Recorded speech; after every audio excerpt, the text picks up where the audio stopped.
I don't mind that it's still trading around $30 because I can still buy more at a good price. But I expect silver to test $50 this year.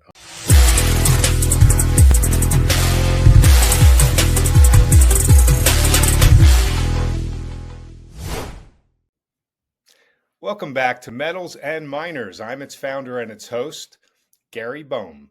Today we have a wonderful discussion lined up, and we're fortunate to have with us Florian Grummes, founder of Mnt&x Consulting. Florian is an independent analyst, investor, trader, and consultant who's been active in the financial markets since 1995. His research and analysis spans across the precious metals, mining, and cryptocurrency sectors. For years, he's been writing a bi-weekly in-depth gold and silver analysis for one of Germany's largest gold and silver retailers, the Reordering Group. Since April 2019, he is chief editor of the Kashgar's Gold newsletter, focusing on gold and silver mining stocks. Florian, thank you so much for joining us today. It's great to be here. Thank you for having me, Gary. Nice to meet you. Yeah, it's nice to meet you too. Okay, let's begin with a look back on 2024 from an economic and market perspective. What surprised and shocked you? What fell right in line with expectations? And what are you expecting now moving into 2025? Well, I think what I expected was a breakout in gold, and it happened. It also reached my target at 2,535. And it also continued as expected afterwards, starting basically late August. The rally finally continued. And so gold reaching a new all-time high at 2,790 was obviously for us in the precious metals camp a big event. For me, it was more or less expected in terms of I expected a big bullish market.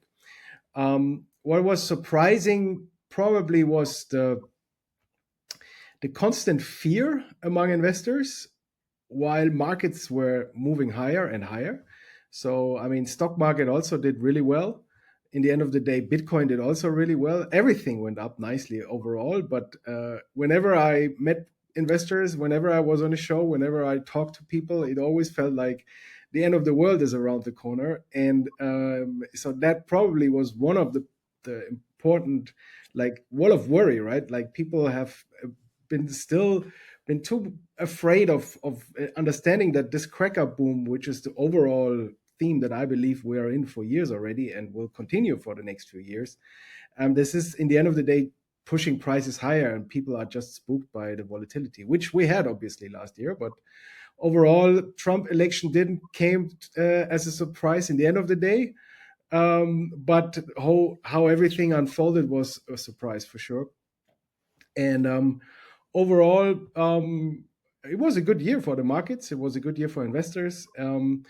I think the times of these nice low volatility kind of environments are probably coming to an end.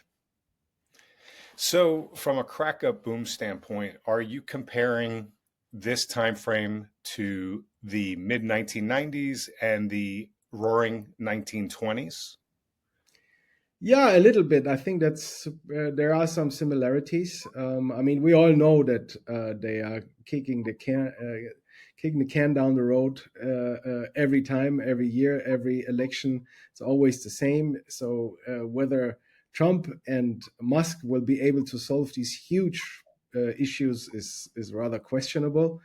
In the end of the day, money printing will continue in America, in Europe, in every other part of the world. And so that basically leads to diminishing of your purchasing power. And that usually also is a good driver overall for hard assets, or generally speaking for assets.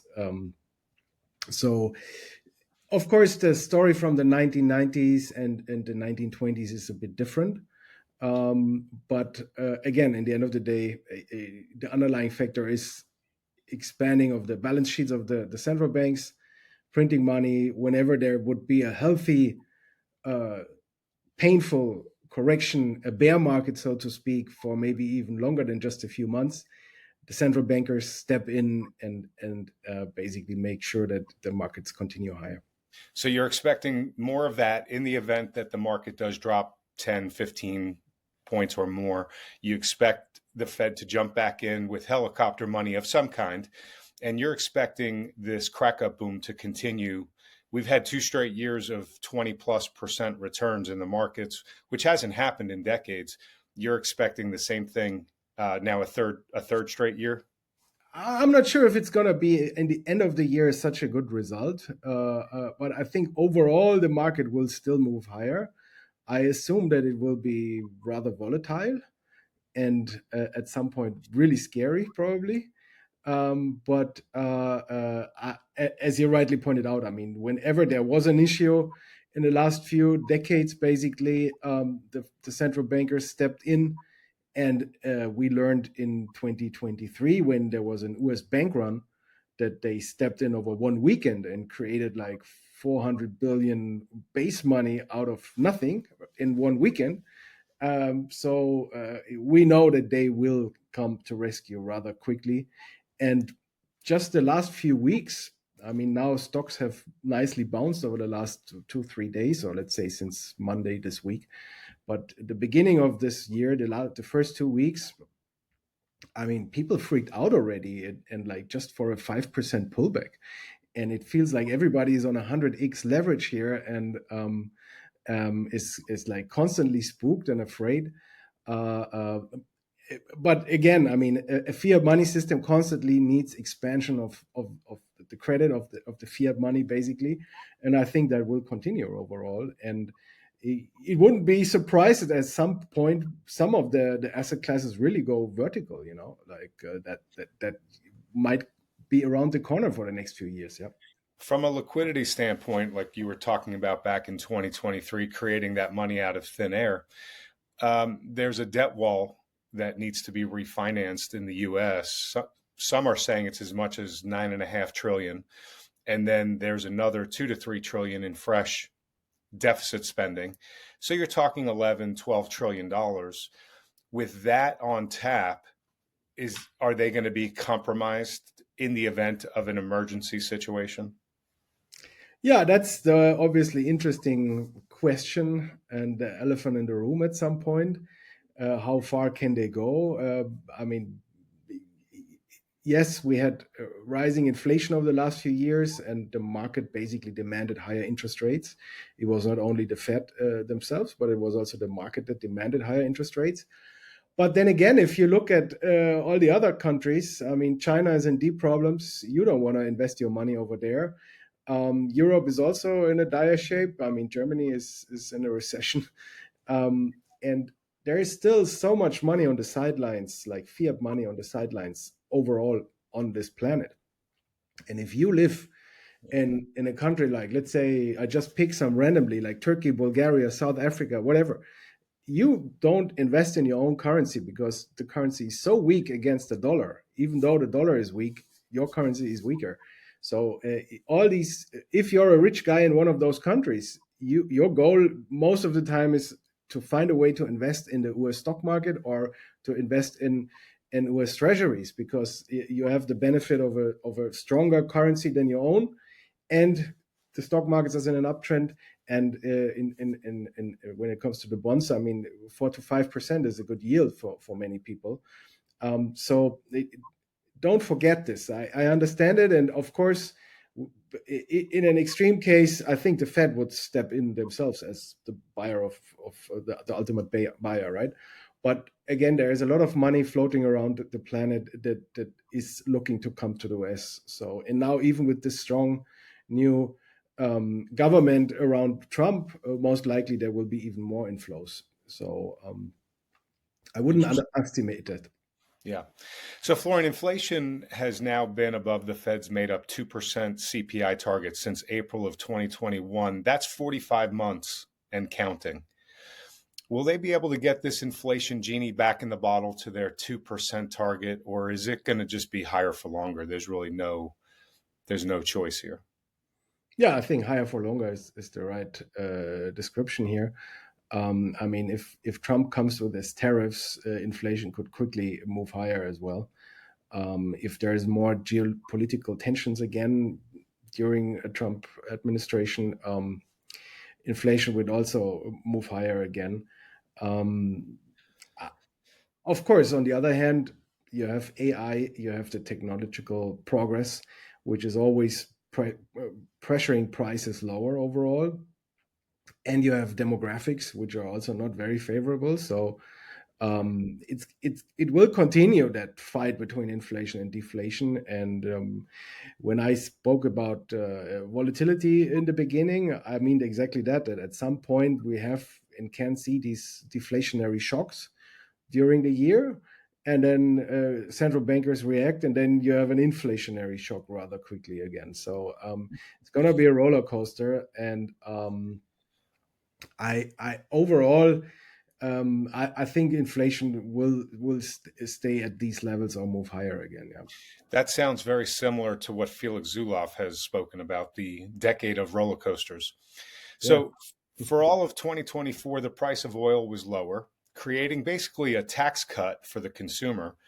In today's economic environment, it's got a lot of warts, consumer debt, inflated prices, lack of savings.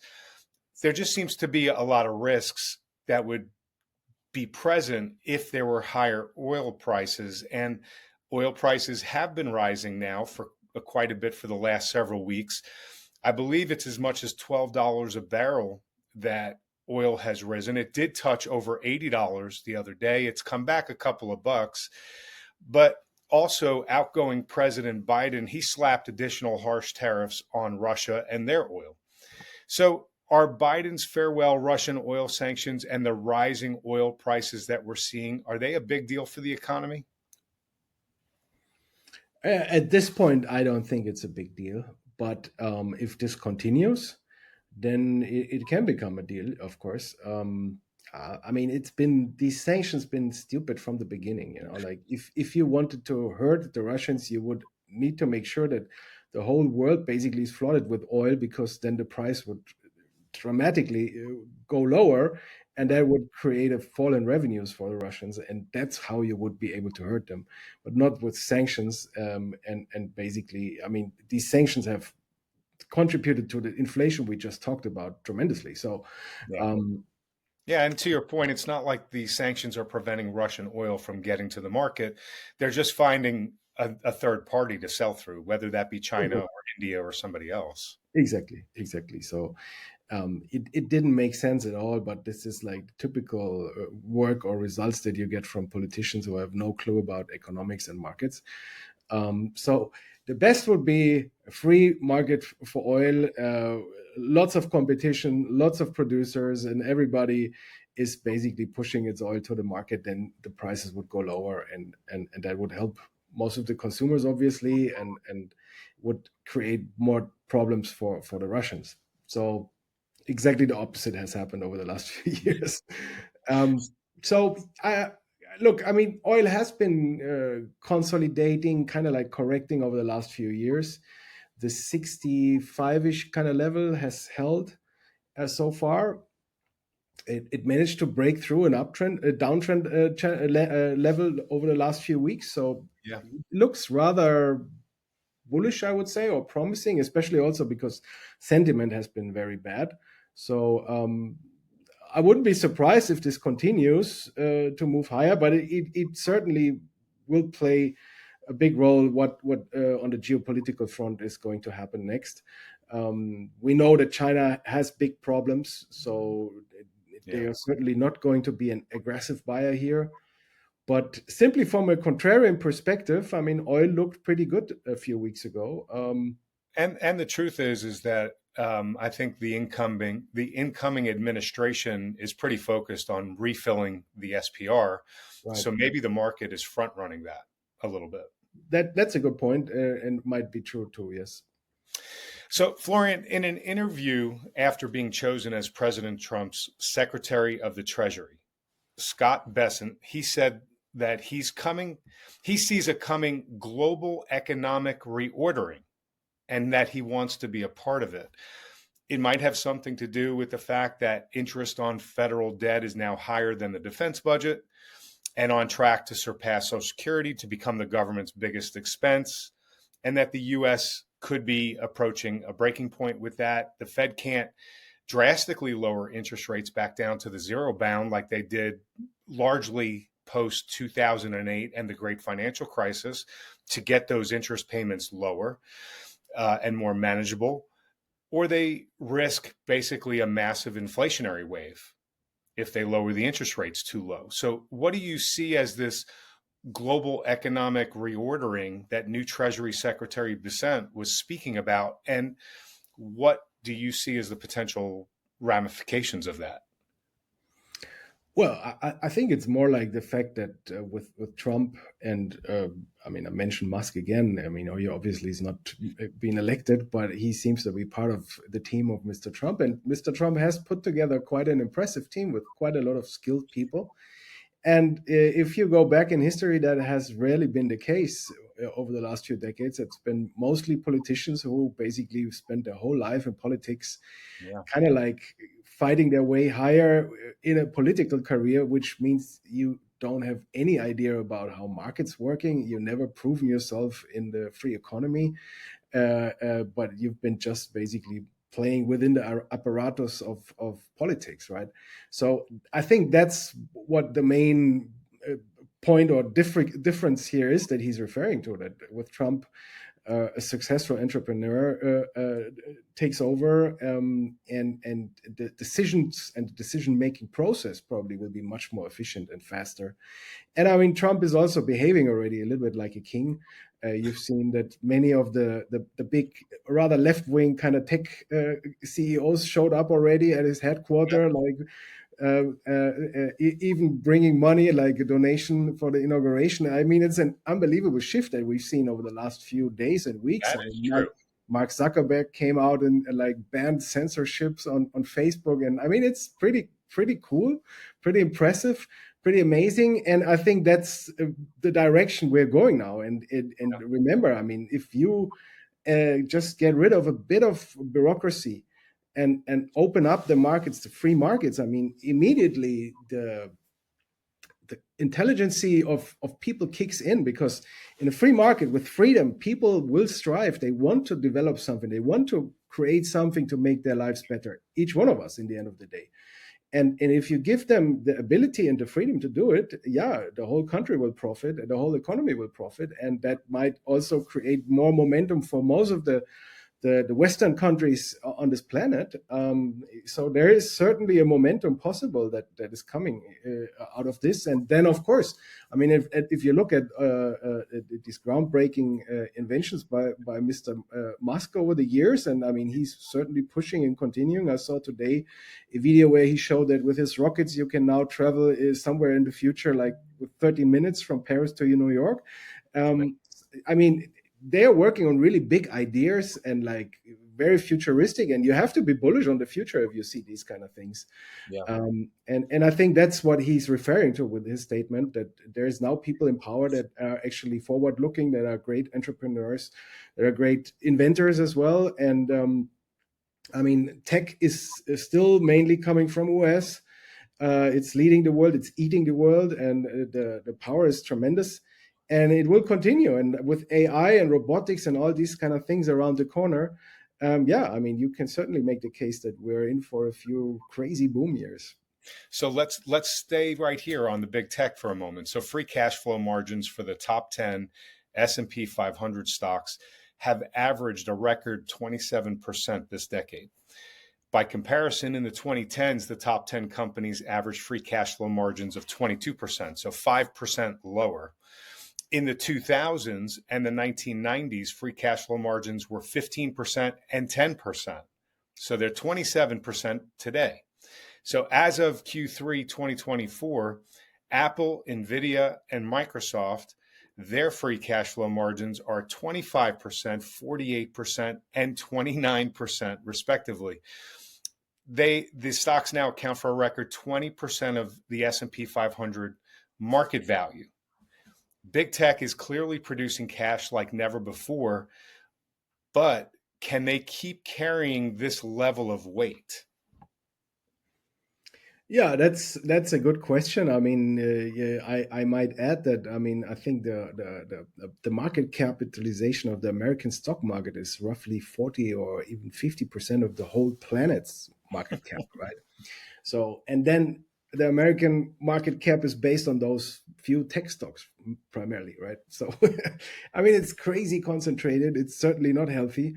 You can certainly make the case that things will change and have to change, but I think, well, I mean, normally you would say Trump is probably not the guy who's attacking these big tech companies to make them smaller again. Because he's not a socialist. But on the other hand, he has very bad experiences with them on his first term, and then also in the election against Mr. Biden. So I wouldn't be surprised if there is some movements by him coming. But at the same time, I mean, we're seeing that, for example, we all use Google search machine. Like, we don't even think about it. We're not even aware how much we're using it. And it's such a big part of our daily life, and it's such a big part of the internet. And obviously, Alphabet is a part of this big tech conglomerate. But we also know that this search engine is not really the best one, and it's filtering results and it's spying on your personal data, etc., etc. Now, here's a new search engine with AI. It's called Perplexity. It's much better. It's gaining quickly traction. I use it a lot in my daily work. It's much better.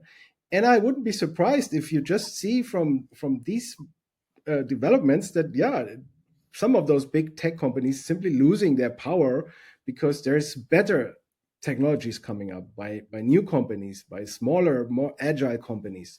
So that's probably the way forward, that at some point these big companies are just too slow and too old school. And as I just mentioned, I mean, Perplexity is amazing, and it's much better than Google search engine. Yeah, and I use it too. But the downside is, I think that there's something to the on the order of magnitude of like 8 times the amount of energy is used for one search result on AI search versus Google search. So clearly, the infrastructure that's going to support that movement, that up and coming technology, still needs to be put in place. Yeah, of course, you need much more data centers, by the way, which is also a bullish factor. It's also a bullish factor for commodities and copper and everything, right? Yeah. I mean, this will all come, so it's not stopping. You see, we're already talking a lot about a lot of things, and it's all pointing towards the world is not going to end tomorrow. It's going to continue. There will be new sectors booming. There will be new demand showing up, and I think that's what we have to expect for the next few years. So let's stay on the commodities here. Florian, billionaire hedge fund owner David Einhorn, I'm sure you know who he is. He said the following about the markets that I found really interesting. I view what's going on right now as part of the market structure being fundamentally broken. It's passive flows, and other people who are investing money mostly care about price, not value.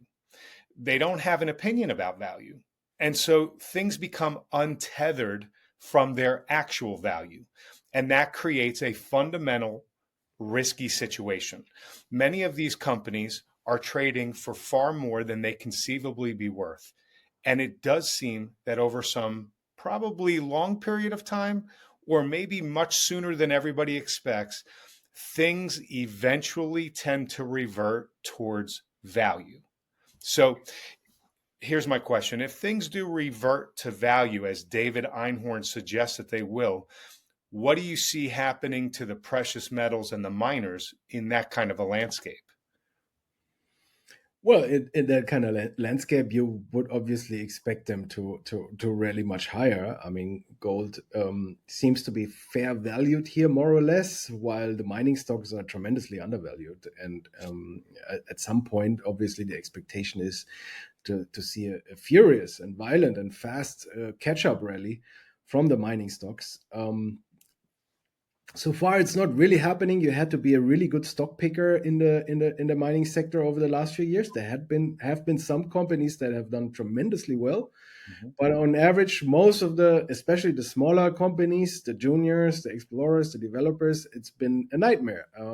You thought, like, I'm fully invested in the sector and ready to rock if gold goes higher, and then gold goes higher, but your mining stocks don't move or even go lower, right? So that's a tragic situation. I understand it. But the reality is that we have to understand that the gold price rally has been mainly driven by physical demand from Asia, from China, from Chinese central bank, from India, from a few other emerging market central banks. And this is not the money that is buying your mining stocks. So we have seen this already, and I talked extensively about this last year in many papers that I published. Um, we have seen until spring of last year, ETF flows, so the GLD, the big gold ETFs, they had all outflows. So the Western money was not buying gold.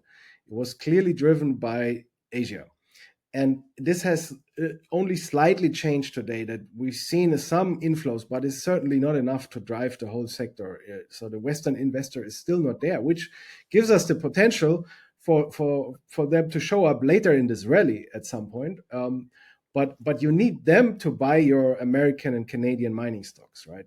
It's the Chinese. There's a few Chinese mining stocks listed on Chinese stock exchanges, but they have done all well. But it's a small sector, and it's not for us in the West to invest there, obviously. But the Asians don't buy American mining stocks, so and that's been probably one of the reasons. But I assume, I mean, if you look around, it's obviously that the big gold producers, for example, yeah, they're making a lot of money at these price levels. We are in a new gold price environment at $2,700-ish right now. So they're printing basically money. At the same time, they're diminishing their reserves. They need to build them up again. It's very hard to find new projects. It's very hard, the permitting process. Nowadays, it takes not 10 years to build a mine. It's rather 15 to 20 years, thanks to all these changes and policies over the last 15, 20 years. It has become much more complicated. So the big producers are sitting on a lot of cash. They're slowly but surely getting forced to buy some of those projects. And there is a lot of companies that have been digging in the ground over the years and building the projects and evaluating what's in the ground, doing all the homework, basically the drilling, the permitting processes, etc. And I think it's just a question of time when these big gold producers will go on a buying spree. And that's probably the momentum when that is still needed, and that will kick in, and then it's going to be a rush. And within a few months, the whole landscape looks completely different. So it sounds like what you're saying is you're expecting at some point, however long it takes to get through this period of time, that there's going to be an increase in M&A, and then that's going to create a completely different environment, and we're going to start to see the entire sector move. Right. Yeah. So let's go back to the GLD. At the peak of the last gold bull market in 2011, the GLD ETF, it matched the SPY ETF in assets. So it was 1-to-1. Today, GLD is valued at about 12% of the SPY. Clearly, if we're in the next great gold bull run, there's a lot of room to run here. Are you expecting in this gold bull run, once again at some point, a 1-to-1 equal valuation like we saw back in 2011 between the GLD and the SPY? I'm not sure. I mean, big tech is just so big, and it's just continuously growing so quickly. I'm not sure if they match up. I mean, I'm more looking at the big expectation that all of us in the precious metal sector have is that the Dow Jones will meet the gold price 1-to-1 at some point, right? I mean, that's the famous ratio. That's when I basically started, or why I started to invest in precious metals in the early 2000s, when the ratio was at 43 or something. So you had to pay 43 ounces of gold for 1 times the Dow Jones, right? And in history, this ratio has been moving back up and down quite a lot. And it's been moving down overall over the last 25 years. If you measure the Dow Jones in gold, you have to pay less gold today than 25 years ago, even though it's done really well, the stock market here. But I'm not sure whether they will match in terms of market cap with the SPY. I'm not sure, to be very honest. I just think that, I mean, that's an important point, that I think that overall, most of the asset classes are now so correlated with each other simply because of this massive liquidity and this money printing. And last year, by the way, I mean, I think it's been rare that gold has been so correlated as last year. I think 0.91 was the correlation, so pretty high. And and we've seen this the first time, and I had to learn it very painfully back then in 2008, when I thought like, okay, when the stock market is crashing, I will be safe with my gold and silver and mining stocks. And then in a liquidity crisis, I had to learn that like everything goes down. So in a case of a bear market and a crash, and central bankers unexpectedly would really lose control over the markets, which right now I don't assume, but if it would happen, I think that everything would go lower, also your gold and silver and your mining stocks. While at the same time, we are seeing now that stock markets, Bitcoin and gold, they can all march, even the dollar, they all can march higher together. So So in this crack up boom type environment, even though it's going to be that you're painting, even though it's going to be more volatile in 2025 than it has been the last couple of years, are you seeing positive movement higher for the miners to join all the other asset classes that have been going higher? yes, I think so. I think that gold will see new all-time highs this year. So I expect 3,000 and something at least. So that's a conservative target, that we most likely will see. I'm actually very bullish for silver. So I think silver mining stocks have also lots of potential this year. And I think that you will see more M&A, and that probably will spark a rally in the mining stocks. And then it can happen very quickly. Well, let's talk about silver a little bit since you brought it up, Florian. Silver is irreplaceable in technology, weapons, solar power, Right. and many other applications. But it's priced like it's so abundant, like it's everywhere, while at the same time it's in a 4 to 5 year supply deficit, and new supply is very stagnant.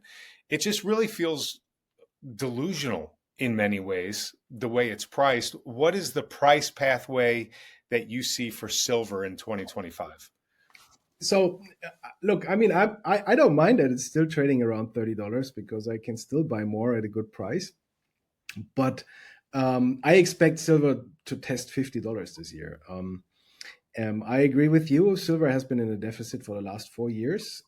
Mining supply, or general silver supply, is very hard to increase, basically impossible. There's no new mines coming online this year, maybe in 2026. We have seen double-digit premiums in Shanghai most of the last year. We know, as you rightly pointed out, it's becoming more and more of a critical metal. We even learned last year that there's a new battery, a solid-state battery, in the making, that would use much more silver and much less of a lithium and cobalt.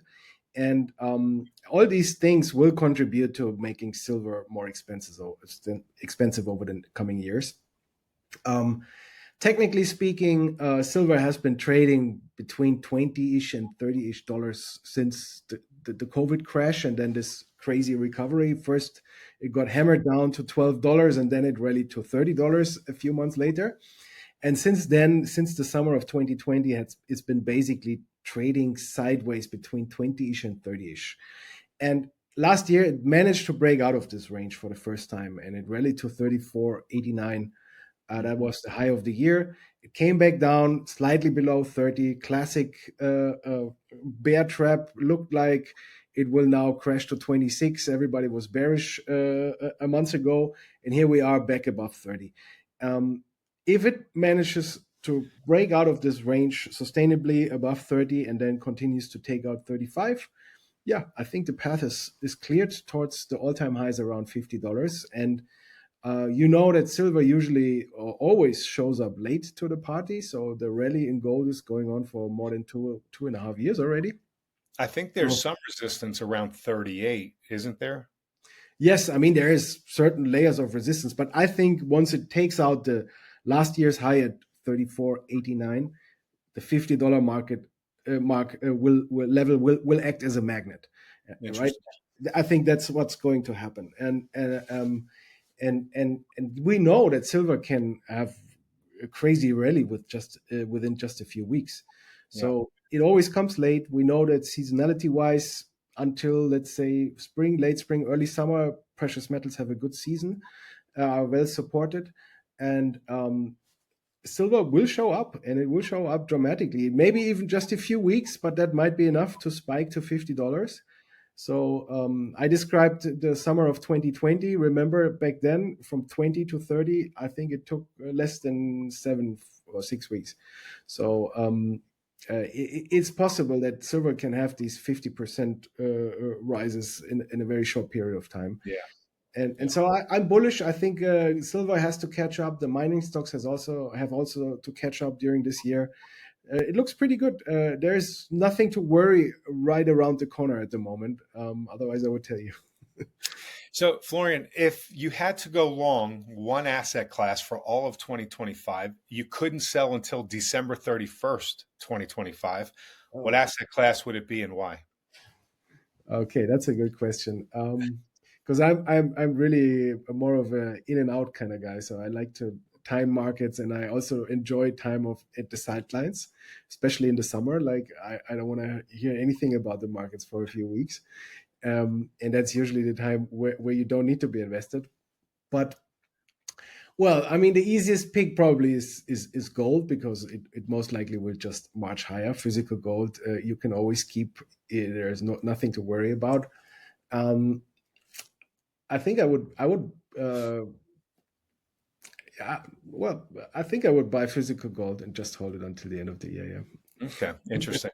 Well, this has been a fantastic conversation. Before we wrap up here and I ask Florian our final question, I want to point everyone over to our Substack. Go to metalsandminers.substack.com. We post content on the consumer, economy, markets, artificial intelligence, individual metals and miners, and all the expert interviews that we conduct, just like this one. They're all up there. When you subscribe, we want to give you a free gift. It's a report that we wrote. It's based on the important Ray Dalio foundational premise. It's titled, "If You Don't Own Gold, You Know Neither History Nor Economics." This free gift is a must-read for everyone on why we all should own gold. For our premium subscribers, we just launched the Inner Circle. That's a rotation of 2 to 3 monthly in-depth, expert-written analyses and insight reports into either the broader metals and miners markets or a deep dive into a specific metal or a specific miner. These are written by the same experts that you see interviewed on this YouTube channel. The first report is on an extremely undervalued silver miner that, if you haven't read already, you need to. It's a must know. And the second expert report, researched by Vince Lancy, is due out next Wednesday, January 22nd. So head over to metalsandminers.substack.com, put in your email address to subscribe, receive the free gift on us, and while you're there, check out the premium subscription that includes the Inner Circle. So I'm also positive that you've enjoyed this conversation with Florian as much as I have. Please let him know. Hit that like and subscribe button and leave a comment below the video. Florian, it's time now for what I call our lightning round. Okay. I'm going to ask you to rank a few assets as a buy or a sell by giving it a score of 1 to 100, with 100 being an extreme buy, 1 being an extreme sell. Then just give one sentence as to why you take that position. Okay.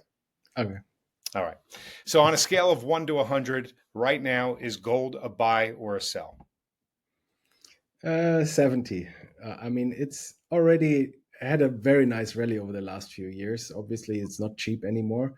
We had a nice pullback towards 2,535 in October and November, higher low in December, typically around the last FOMC meeting, the trend change, the turning point for gold. It's not cheap here. That's the reason why I pick only 70%. 1 to 100, are the gold miners a buy or a sell? 100. I think, I mean, again, it depends on the stock picking abilities that you have, or which one you buy, basically. But there is tremendous value. And if you dig a little bit deeper, you will really find some very undervalued, very well-run companies that are way too cheap here. 1 to 100, is silver a buy here? Yes, around $30. I think silver is still very cheap. Long term, I'm in the 3-digit silver camp. What number would you give it then? 1 to 100? 100. 100. 1 to 100, are silver miners a buy here? Oh yes, 100 for sure. If silver really can get this rally to a $50 that I described before, you will have tremendous leverage with the silver miners. And there's again lots of undervalued, really good companies. Great. 1 to 100 is copper, a buy or a sell here. Yeah, that's a good question. I need to look a little bit closer again. I have neglected copper a little bit, but I would say a 60 at the moment. I think it's a bit too high, the expectation, and we have these big challenges in China. So I would be a little bit cautious. 60. Okay. 1 to 100 copper miners. 40. I think that's just a small niche of the market, and generally the commodity sector needs to get more momentum before I would go into that sector. And on a scale of 1 to 100, is uranium a buy or a sell? That's a good question. I have been a big uranium bull around the COVID crash, and then rode that wonderful rally higher. And then when the easy money was done, I moved completely out of the sector, and I didn't touch it for the last 2 years. But I think it's getting interesting again from the contrarian perspective. More and more people are giving up and are completely disappointed. And then of course with Trump, so that and it's obvious in Germany. I mean, they shut down all the nuclear reactors. Things will change in that sector, I guess. So I would say 80. Okay. And the uranium miners? Yeah, I mean, the uranium miners is the way you play that sector. So 80, 85. Okay. Florian, thank you so much for coming on to Metals and Miners, for being so generous with your time, analysis, and ideas. It's been wonderful to spend the time with you. Would you please briefly summarize your view on the economy and markets, and then let everybody know how they can get in touch with you and learn more about your work? Sure. Thanks for having me, Gary. I enjoyed it. As I try to lay out, I'm still in the cracker boom kind of camp, which means overall the markets will go higher. It will be most likely volatile. It will be a roller coaster. You will see crazy pullbacks and painful spikes. And overall, supported by more money printing in the end of the day. I think markets will move higher, and they can move all together. That means gold, Bitcoin, stock markets, and the dollar, they all can move higher together. I'm still optimistic for that year, but I also need to warn people, like, don't take on leverage if you don't know what you do. And be patient. The market is always coming back and gives you good entries. So about myself, yeah, I'm running my company, Mnt&x Consulting. We're based in Munich and in Dubai. We're independent analysts, researchers, traders, speculators, investors. I publish daily, weekly, monthly content, gold, silver, Bitcoin. That's my focus for many years already. 25 years in precious metals and nearly 13 years in Bitcoin. I'm completely independent, not working with any bank or institutional desk, so to speak. I mean, we have institutional clients, but we're not working for a bank. So I'm very much independent and honest, therefore. People can follow me via my website, Mnt&x-consulting.com. We have a free Telegram channel where lots of good, like-minded people from all over the world coming together, focuses on precious metals, mining stocks, and Bitcoin and digital assets. I also have a Substack. I also have a Twitter feed where I post daily charts on gold and silver. And people can sign up for my free newsletter. So there are lots of content available. Wonderful. So I've been following you for a couple of years now, Florian. And if you're not following Florian, you really need to. If you're in the space, if you're in the precious metals, the miners, and you're trying to find the right entry or trying to find the right piece of information as to, why the sector's been in the doldrums and when's it going to perk up, or whatever the case may be, Florian's your guy. You need to be following him. I'm going to have all the information up on the screen. Florian, I look forward to having you back on sometime soon. Thank you so much for being here with us, and everybody else, thank you for watching. It's been a pleasure. Thank you very much. want to point everyone over to our Substack. Go to metalsandminers.substack.com. We post content on the consumer, economy, markets, artificial intelligence, individual metals and miners, and all the expert interviews that we conduct, just like this one. They're all up there. When you subscribe, we want to give you a free gift. It's a report that we wrote. It's based on the important Ray Dalio foundational premise. It's titled, "If You Don't Own Gold, You Know Neither History Nor Economics." This free gift is a must-read for everyone on why we all should own gold. For our premium subscribers, we just launched the Inner Circle. That's a rotation of 2 to 3 monthly in-depth, expert-written analyses and insight reports into either the broader metals and miners markets or a deep dive into a specific metal or a specific miner. These are written by the same experts that you see interviewed on this YouTube channel. The first report is on an extremely undervalued silver miner that if you haven't read already, you need to. It's a must know. And the second expert report, researched by Vince Lancy, is due out next Wednesday, January 22nd. So head over to metalsandminers.substack.com, put in your email address to subscribe, receive the free gift on us, and while you're there, check out the premium subscription that includes the Inner Circle.